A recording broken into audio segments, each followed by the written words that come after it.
दोस्तों, कैसे हैं आप सब। मैं आपको आज बताने जा रहा हूँ जो दिल्ली में लक्ष्मी योजना मोदी सरकार ने लॉन्च किया उसके बारे में।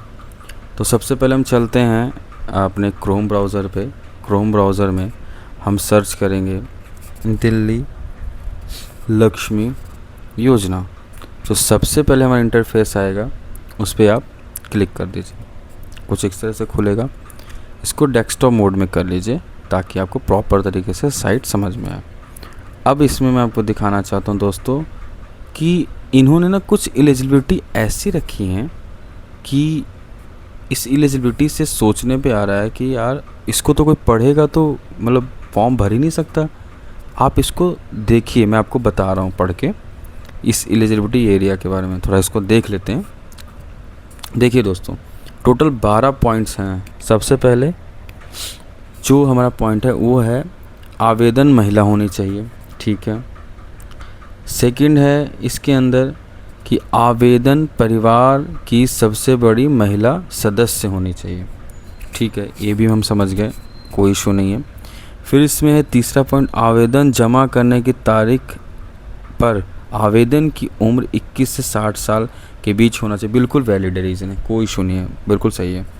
वार्षिक परिवार आय 2.5 लाख से अधिक नहीं होनी चाहिए। ये भी मुझे ठीक लगता है कहीं हद तक कि हाँ, मतलब ये रिलायबल है कि हाँ ठीक है।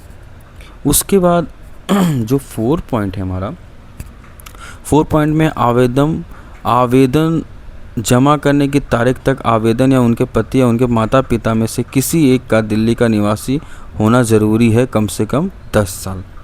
मतलब 10 साल तक बंदा यहाँ रहा हुआ हो दिल्ली का, वो एलिजिबल है। अब इसका ये प्रूफ कैसे लेंगे भगवान जाने। उसके बाद और सुनिए, आवेदन दिल्ली का पंजीकरण मतदाता होना चाहिए। ये वैलिड रीज़न है, मैं इसको भी मानता हूँ कि नहीं सही है कि मतदाता होना चाहिए। दूसरा है परिवार की आवेदन से पूर्व पिछले 12 महीनों की वार्षिक बिजली खपत 24 यूनिट से अधिक नहीं होनी चाहिए। यानी ये वो देखना चाह रहे हैं कि कितना गरीब है, क्या है। अब ये कैसे ये लोग मापेंगे, कैसे इसको देखेंगे भगवान जाने। इसका तो कोई तुक ही नहीं है, क्योंकि आज भी आपको पता है झुग्गियों में भी एसी लगी हुई हैं। झुग्गी झोपड़ी जिसको लोग गरीब कहते हैं, वहाँ भी बुरा हाल है। इवन जो किराए रेंट पे रह रहे बंदे, उनके पास नहीं है, जिनको हम लोग कहते हैं। अब आगे सुनिए, आवेदन को केंद्र या राज्य सरकार से किसी भी तरह की पेंशन या आर्थिक सहायता नहीं मिल रही हो और वह इनकम टैक्स में या जीएसटी फाइल करने के नहीं हो, समझे। यानी कि आप कर्मचारी ना हो और या किसी सार्वजनिक पद पे नहीं हो। यानी ये बिल्कुल ठीक है। जो गवर्नमेंट एम्प्लॉय है, जो जीएसटी वगैरह पे करती है, वो इसके पात्र ऑब्वियस सी बात है नहीं बन पाएंगे, क्योंकि आपकी इनकम इससे ज़्यादा है। और ये बिल्कुल गरीब लोगों के लिए है, जो बिल्कुल 2 वक्त के खाने के लिए और साल की मेहनत महीने में बहुत उनकी दिक्कत होती है, उनके लिए है। उसके बाद देखिए, भारत सरकार परिवार किसी सार्वजनिक क्षेत्र के उपकरण मोड में नहीं हो, वो भी मैं समझ गया, वो भी ठीक है, कोई बात, इसको मैं पार कर देता हूँ। आवेदन परिवार का सदस्य का वाहन 4 व्हीलर ना हो, वो भी मैं समझ गया। ये सारी चीज़ें ऐसे इन्होंने बनाया है जिस चीज़ को हम समझ के देख चुके हैं। अब यहाँ पे है डॉक्यूमेंटेशन कि मतलब आप समझ रहे हैं कि इन्होंने ये जो योजना की है दिल्ली लक्ष्मी योजना, जो इन्होंने दिल्ली लक्ष्मी योजना बनाया है, इसका मुझे मतलब समझ में नहीं आया कि क्या है।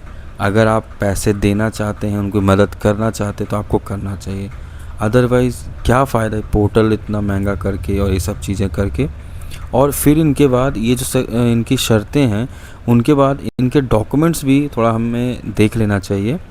तो क्या क्या डॉक्यूमेंट मांगते हैं, तो सबसे पहले देखिए कुछ इस तरीके के डॉक्यूमेंट्स है। Aadhaar, Delhi voter ID card, photograph, signature of applicant, और एक है संबंधित निर्वाचन क्षेत्र सांसद विधायक या समर्थन पत्र, जो कि भाई इसी के लिए लाइन लग जानी है, ये मिलना बहुत मुश्किल हो जाना है और पता नहीं आगे क्या होगा।